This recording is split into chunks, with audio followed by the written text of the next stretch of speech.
Happy Finish Friday, everybody. We are so excited to be doing all these quarantine projects alongside with you. And I want to encourage you, if you are not part of our before and after group on Facebook, please join it. I promise it is such a beautiful community of people that are doing projects. And I love how you love on one another. I love how you support each other in answering questions and being able to share projects that you want to be able to do. And it really takes the fear away. So our goal here at Amy Howard at Home is to allow you to be able to have products that are easy to use, to be able to craft a more beautiful life. We love our homes, and our environments are a way that we can love on our family as well as our friends. So today we're going to show you how to be able to rescue, restore, and redecorate your Formica countertops. Now, you might have woodblock countertops. It might be out of a different material, and I'm going to invite my cohort and my partner in crime, Jean Howard, to talk to me and you about what do we need to do to prep and get our countertops ready to be able to create the faux granite. Now, if you know somebody that's wanting to redo their kitchen, we talk about doing kitchen cabinets all the time, but if they're interested in doing their countertops, maybe you want to just go in and do live party, share this on Facebook, and of course send us some love and let us know where you're coming from. So welcome. What happened? Well, our fur baby, our grand fur baby, and I were playing, and he thought my arm was a bone. So apparently I'm gonna talk to Morgan and Morgan after this, see if I can get a little compensation. Okay, Jean has a silly sense of humor, so anyway, you have to take that with a grain of salt. But anyway, oh my gosh, Jean, you're getting blood on our countertop. No, you I touched your blood on it. Okay, all right, I gotta get that off. Quarantine. Okay, so talk to us real quickly today. So people are at home, they're watching, and they have countertops, and you can only imagine, especially maybe if there's a female in the house, she's wanting to redo these, and her husband's going, you can't do that. Okay. And somebody chime in and say, yes, that's the story of my life. So share with everybody, where that way husbands and wives, that's part of the reason why we do this together sometimes, is because we know projects like this are a lot easier to do if you have somebody to help and do it with you. So we've got kitchen countertops, they're Formica. What do we need to do to get them to this point so we're going to be able to do our faux granite today? Well, if you'll hand me that clean slate. Okay. First thing we want to do is you want to take your clean slate. Clean slate is, we've talked about this in the past, it's a refinisher's grade furniture cleaner. And what it'll do, it'll remove wax, it'll remove grime, it'll remove grease, it will remove just build up anything that would prevent the paint from having maximum adhesion on this. So we want to just take a clean cotton rag and dampen it with our clean slate, go over it really good and turn the rag as you're cleaning, and you can see on the rag anything that's being picked up from the Formica or from your countertop. And then once you finish, go back with another clean dry cloth and just wipe off any residue, and you're ready to go. Okay, so question. This is what a lot of people are going to ask sometimes. Do I need to kills it first? No, you do not need to kills it first, because the one-step paint is just that. You don't have to do any priming, you don't have to do any stripping, you don't have to do any sanding. Once you've cleaned, you're ready to go. What we did on this particular one, it's got a built-in backsplash, and it's also got a bullnose or round over front. And so the roller that we used, which is a foam, which the foam has the lowest nap, and we'll get into that in just a moment, but it's difficult to try to get these rolled edges with the roller, so it's best to use a brush. We use the oh, here it is. Sorry. Thank you, Vanna. So we took this is our 1.5 inch. It's angled, it's a synthetic, and what we did, we brushed the backsplash and the front edge with this, so it's what we call trim work. We did the the trim, and then we came back with this and we rolled the big flat area because that's our big surface, and rolling it is going to make it smoother than brushing, because the brushing with any type of water-based will have a bit of a brush mark in it. So we want to roll that out. And then it took, because we had a dark, this is the actual color, it was a dark gray, and we had a light, this is the Ballet white, and it took two coats, and then I went back over it just real quick with a thin third coat just to get best coverage on it. And so once we did that, and we dried it, let it dry between coats, anywhere from 30, 45 minutes to an hour. Longer is better because it gives a little more time to dry and cure before the next coat. So the first thing you're going to need to do, as Jean said, you're going to clean it, and you're going to have your base color, which we used Ballet white. Ballet white. All right, so Ballet white, we're asked this a lot of times as far as what is your whitest white? I would say it's Ballet white. It's Ballet white. All right, so this is just an example. This is the new formula. If you have not used our new formula, our coverage is amazing. It goes on really nice and smooth, and it has essential oils in it, so that way the fragrance of it is just wonderful to be able to use. And What does it smell like? It smells kind of like vanilla. Vanilla? Like Yes. maybe birthday cake? Or Kind of. Well, Gene says he thinks it smells like birthday cake. smells like you've got something cooking in the kitchen. So it's just really a joy to be able to work with it. So, all right, so we've got 2 coats on our countertop, and now we're ready to be able to use the next step in this process. Now, how long should we let this dry before you begin your process? You tell me. Well, again, longer is better. Once you finish, if you can wait several hours before you start that process, that's good. Make sure we want to make sure this is not damp, it's not sticky. We want to make sure it's got good drying time before we start our process. So, several hours, that would be excellent. Okay. So the next thing you're going to need, and we've made the choices a little bit easier for you today. So the base coat is Ballet white, and then you're going to have 3 colors. In order to be able to create a faux granite effect, which is like a stone that you see on countertops a lot, you're gonna have several different colors. So I've chosen these, which are Luxe Gray, Graphite, and A Good Man Is Hard to Find. Now, a lot of people don't realize this was a beautiful gray, and this glorious man that has gorgeous gray hair. It used to be darker. Under there, it's kind of the color of this. Yeah, it's gotten to be Ballet white. So I named it after Jean. It's called A Good Man Is Hard to Find. So we put our base coat on of Ballet white, and we have Luxe Gray, Graphite, and A Good Man Is Hard to Find. So when you have those colors, the next thing you're going to have to do is you're going to have to make a glaze. So as you see what I've done here, when you make a glaze, when you're working with it, you have 3 things. You have just regular tap water, you have your glaze, and then you have your paint. Jean, do you want to tell everybody just really quickly what this glaze does? Well, what the glazed over is, it's a glazing medium. For any of you that's in the faux finishing or refinishing world, it's a water-based glaze.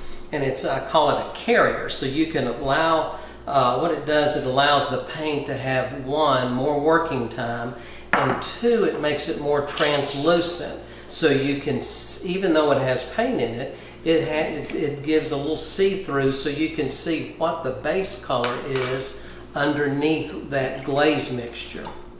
So you'll notice what we've done. We have 1 part water, 1 part paint, 1 part glaze. The cool thing too, what Jean was saying about it being a carrier, is the fact that it actually acts as a sealant. So that way you don't have to seal after this if you don't want to. But since it's a countertop, you probably want that extra protection. If it was a piece of furniture that doesn't get a lot of use, but since it's your countertop, you'll have a lot more hands-on usage with this. So a lot of times people will also ask us, how much do I need to order? If you want to be able to do this faux granite countertop project in your house, you're going to probably want to get a pint of each color. That's going to be ample. And then you're going to want 1 or 2 quarts of this. What do you think, coverage-wise? Probably 1 quart. So 1 quart, get 1 pint of each color that you're going to be using, and you've got to make sure that you work with 3. 2 is not enough. And actually 4 is too many. So just work with 3. 3 more. 3 colors. 3 colors. Okay. And your colors are going to be a light, medium, and a dark. So this base coat is actually our 4th color. Yes. So this is going to be what's showing through. And you'll notice the other thing, that we're also going to apply it in this way as well. And this, as far as this is 1, this is 2, this is 3, and this is 4. So we're going to go from light to dark. You don't want to go from dark to light because it'll have a tendency to look like malted milk balls. So we want to be able to go from light to dark. All right, so I'm going to set this aside, and I actually had these colors mixed up before we went live. This is that's our dryer. We're washing clothes in our house, probably like a lot of y'all are. The joys of quarantine, right? Yes, uh-huh. All right, so economics. these are our colors, and I'm going to lay this out. I'm actually going to start with this one first. Can you hear me? Can y'all hear me okay? All right. So the other thing that you're going to need is you're going to need seawool sponge. So the seawool sponge is a natural seawool sponge, and you'll notice I cut it up. So it was about this big. Jean ran to the hardware store and got it for me this morning, and I cut it up with scissors. So that gave me 3 separate sponges. So you're going to notice there's 2 things on the sponge. You've got a prickly top, and then you've got this area that's more open and woven. We're going to be working with this part primarily, all right? So I'm going to let you do the 2nd color, and I'll start them with the 1st. So we have Ballet White first. We're going to go in, and I've got just some regular aluminum foil set up here like this. I'm going to dip this into my glaze, load it up, and then always offload it just a little bit, like this. If you want to, you can put some gloves on if you want to be able to protect your hands. But here's the nice thing about the one-step paint. It has no VOCs, so you don't have to worry about any toxins, and it's water-based.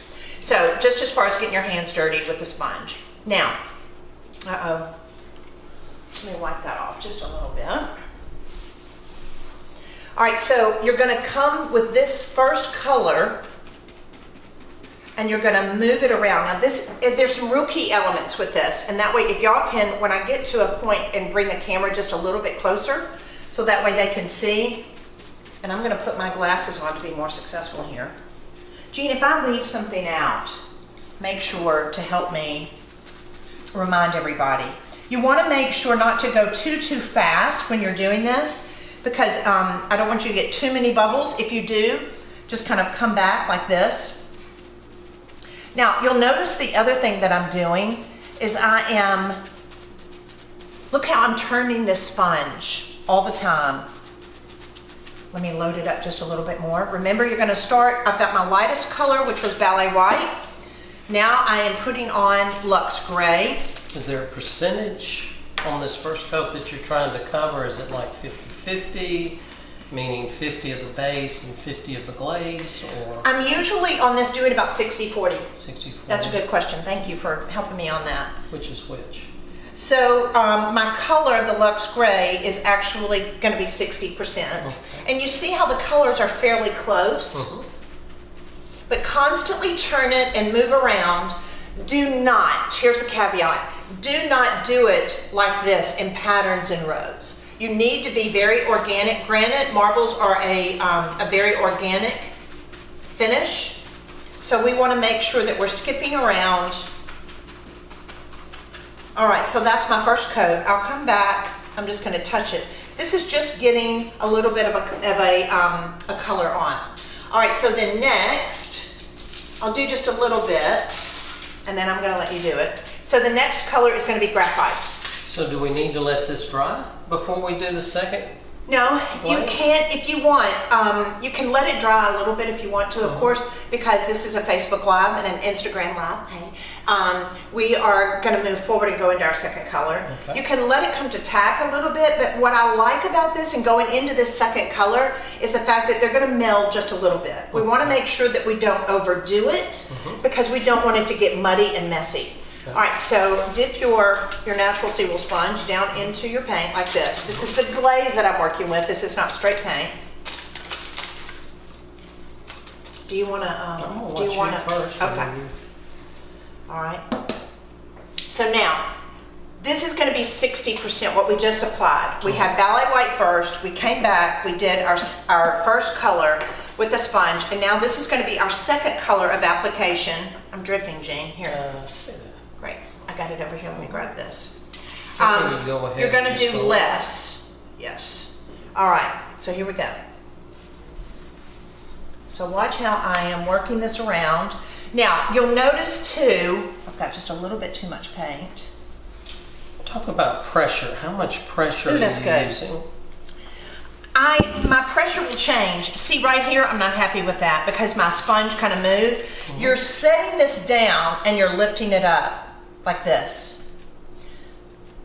So I don't want you dragging it. And the pressure can change depending on how I'm doing it. It can change. The other thing is, look at the sponge, how I'm constantly turning it. And here's the fun thing about this. I know right now y'all are going, Amy, that looks like a mess. I promise, trust me, stay with me on this. So what's happening, I've got my color underneath, my Ballet White showing through. I've got my Luxe Gray. And some of it is going to be a little darker than others. Some of it's going to be lighter. I want to hand this to you because I want you to be able to just kind of, So as you're setting it down, do you want to offload it just a little bit?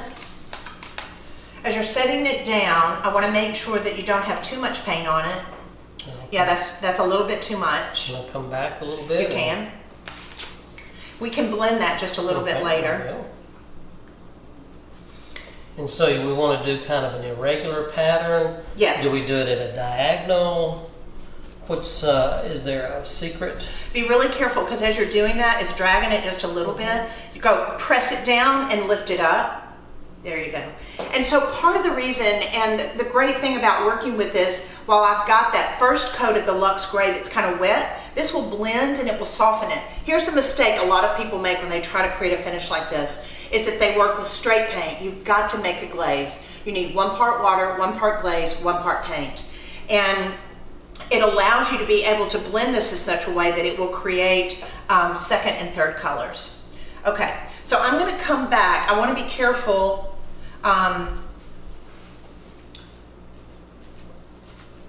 Now look how I'm going to press it in just a little bit more.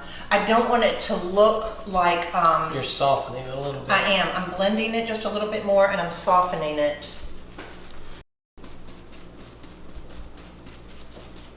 Because I do not want to see the size of the tool that I have and see that had a little bit too negative space. You don't ever want to do this 50-50. But yet I do want some darker areas like that. All right, so now let's get our third color, which is Jean's paint. A good man is hard to find. Let's get our third sponge and let's load this up. Offload it.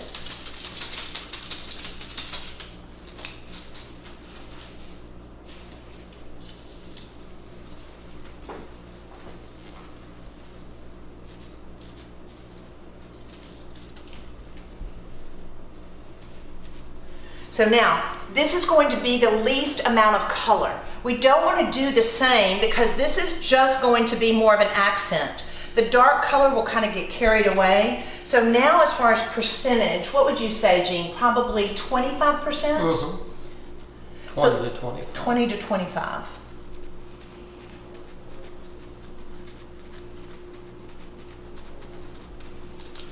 And if you're just now popping on, the 3 colors that we're working with, we did the first color was Ballet White. Ballet White. Jean put 2 coats of Ballet White on. The second color we did, we made a glaze.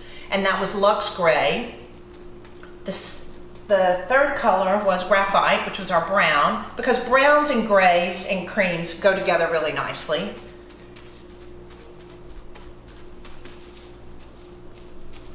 And then this last color is our gray. A good man is hard to find.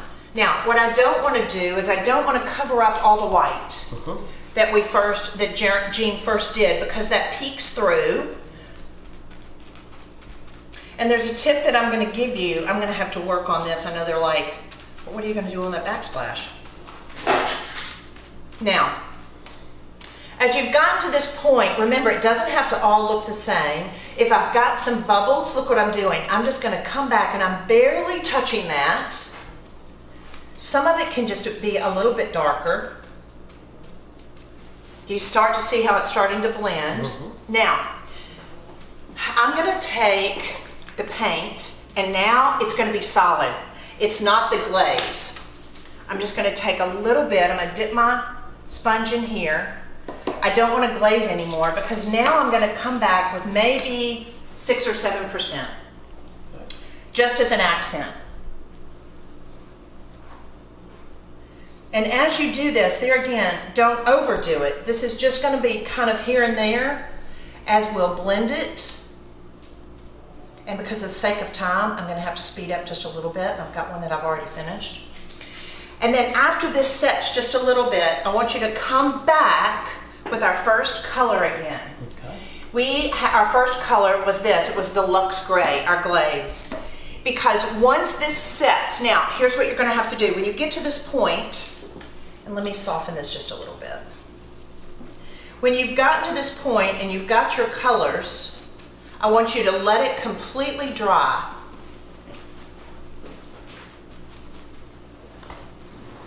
Then you're going to come back and you're going to come back over the whole thing like this with your light color again, and you're going to start to blend it and soften it.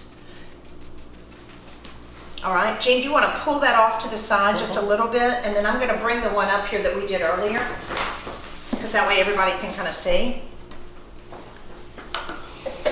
If you have questions about this, just ask them, and then that way when Jean and I are finished, we'll go back in, and that way we'll just respond to your questions. I'm going to continue to work on this, but I did one right before we went live, and it allows you to be able to see. This one is a little bit darker. You can make it lighter. You can have just a real pale taupe if you want. You could just do a little bit of the graphite. You could do some of the Luxe. You don't have to go into a good man. But what I thought would be fun is to be able to have a good man is hard to find cabinets cerused with our cerusing wax, and have this as a countertop would look dynamite.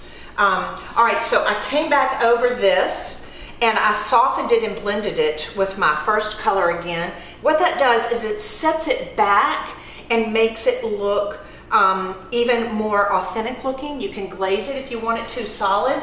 And then the next thing we're going to do is we're going to come back with our matte sealer. Now, Jean, if you want to come in, I'm going to let you roll this on. So a lot of you are asking, our matte sealer does, what do you need? A spoon. A spoon. A little bit of a sheen to it, but it's water-based, it has no VOCs, and it really is great to just give this kind of a hardy sealant protectant. How long should we let that dry before we use the matte sealer? Yeah, we talked about this earlier. Allow this to dry overnight. It's going to dry really quickly, but we just think it needs to cure, not knowing some people may apply just a little bit more paint than others. We want to make sure that it's dried overnight. So then that way you're just going to come back like this with the sealant, and that way it's going to allow your countertop to really be very durable. You can wipe it down with Windex, you can clean it. I wouldn't use real strong abrasive cleaners. No.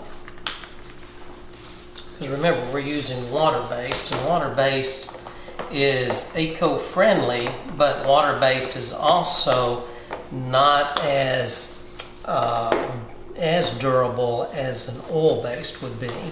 So the trade-off is environmentally friendly. Yes, easy to work with, Easy nice to work smells. with, easy to clean up. No health issues.